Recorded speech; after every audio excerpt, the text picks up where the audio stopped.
ಸರಿ ಇಷ್ಟು ಅಂದರೆ 1 ವರ್ಷದಿಂದ ಹೋರಾಟ ಮಾಡ್ತಿದ್ದಾರೆ ಸರ್ ರೈತರು.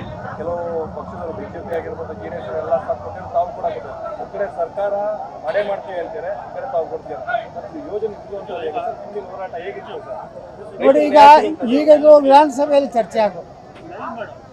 ವಿಧಾನಸಭೆಯಲ್ಲಿ ಚರ್ಚೆಗೆ ಬರ್ತಂದ್ರೆ ಯಾರ್ಯಾರು ಯಾವ ಪಕ್ಷದವ್ರದ್ದು ಏನೇನು ಅಭಿಪ್ರಾಯ ಹೊರಬೋದು.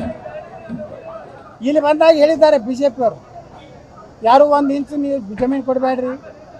ಅಲ್ಲಿ ವಿಧಾನಸಭೆ ಒಳಗೆ ಏನು ಹೇಳಿದ್ದಾರೆ, ನೀವು ಇದನ್ನು ಮುಂದುವರಿಸ್ರಿ, ನಾಳೆ ನಮ್ಮ ಸರ್ಕಾರ ಬಂದಾಗ ನಾವು ಮುಂದುವರಿಸೋಕೆ ಹೇಳಿದ್ವಿ. ಇಲ್ಲಿ ಯಾಕೆ ಹಿಂಗೆ ಹೇಳಿದ್ರಿ, ಅಲ್ಲಿ ಯಾಕೆ ಹಂಗೆ ಹೇಳಿದ್ರಿ. ಈ ನಾಳೆ ವಿಧಾನಸಭೆಯಲ್ಲಿ ಒಂದು ದಿವಸ ಚರ್ಚೆ ಆಗಲಿ. ಈ ಭಾಗದ ಎಲ್ಲ ಶಾಸಕರು ಮಾತಾಡಿ, ಎಲ್ಲ ರಾಜಕೀಯ ಪಕ್ಷದ ನಾಯಕರು ಮಾತಾಡಿ. ಯಾರು ಅದೇ ಆಗ್ತದೆ. ಈಗ ನೀವು ವಿಧಾನಸಭೆ ಆನ್ ರೆಕಾರ್ಡ್ ಇರ್ತದಲ್ಲಿ ಏನೋ ಫೇಕ್ ಅಂತ ಇರೋದಿಲ್ಲ. ಇಲ್ಲ ರೈತರು ಹೋರಾಟ ಕೂತಾಗ ಬಂದು ಏನು ಹೇಳಿದ್ರಿ, 1 ಇಂಚು ಜಾಗನೂ ಬಿಟ್ಟು ಕೊಡಬೇಡಿ, ನಾವು ಸಂಪೂರ್ಣ ಬೆಂಬಲ ಇದೆ ತಿಳಿ. ನೀವು ವಿಧಾನಸಭೆಯಲ್ಲಿ ಮಾತಾಡಿರಿ, ಅದೇ ಪ್ರಶ್ನೆ ರೈತರು ಕೇಳ್ತಾ ಇದ್ದಾರೆ. ಅದಕ್ಕೆ ನಾಳೆ ನಾನು ವಿಧಾನಸಭೆಯಲ್ಲಿ ಪ್ರಸ್ತಾವನೆ ಮಾಡ್ತೇನೆ.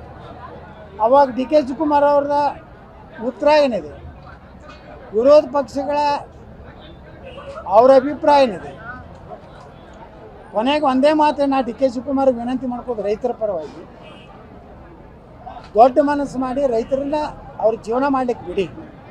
ನಿಮಗೆ ಬೇರೆಲ್ಲ ಇಲ್ಲಿ ಸಾಕಟ್ಟಿದೆ ಕರ್ನಾಟಕದಲ್ಲಿ. ಇಲ್ಲೇ ವಿಮಾನ ನಿಲ್ದಾಣ ಮಾಡ್ಬೇಕಂತೇನಿದೆ, ತುಮಕೂರು ಕಡೆ ಮಾಡಿರಿ, ಚಿತ್ರದುರ್ಗಕ್ಕೆ ಮಾಡಿರಿ.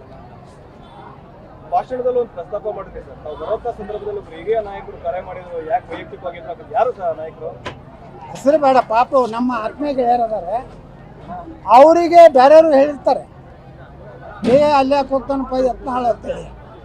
ಅದಕ್ಕೆ ಅದು ನನಗೆ ಕೆಟ್ಟ ಅನಿಸುತ್ತೆ. ಯಾಕಂದರೆ ಇದು ಹೆಂಗಿದೆ ರಾಜಕೀಯ ಅಂದರೆ, ಹಿಂಗೆ ಹೊಂದಾಣಿಕೆ ಮಾಡ್ಕೊಂಡು ಹೋದರೆ ಮುಂದೆ ಗತಿಯನ್ನು ರೈತರು ಸಾಯ್ತಾರೆ. ನಾನು ಇದು ವೈಯಕ್ತಿಕ ಅಲ್ಲ, ಇದೇನೇ ಡಿ ಕೆ ಶಿವಕುಮಾರ್ ಅವರು ವೈಯಕ್ತಿಕ ಆಸ್ತಿ ಅಲ್ಲ, ಇದು ರೈತರು ಆಸ್ತಿ. ಅದಕ್ಕೆ ಬಂದೀನಿ, ಸಾರ್ವಜನಿಕರ ಸಲುವಾಗಿ ನಾ ಬಂದೀನಿ. ಆದರೂ ಅವ್ರು ಪರ್ಸನಲ್ ತೊಗೋತಾರ ತವ್ರು ಹೇಳ್ತಾರೆ. ಪರ್ಸನಲ್ ತೊಗೋತಾರೋ ಏನು ತೊಗೋತಾರೋ ನಾ ಏನು ತಲೆ ಕೆಡಿಸೋದಿಲ್ಲ. ನಾ ರೈತರ ಸಲುವಾಗಿ ಹೊರಟಿದ್ದೀನಿ, ನಾವು ಹೋಗ್ತೀನಿ ಅಂತ.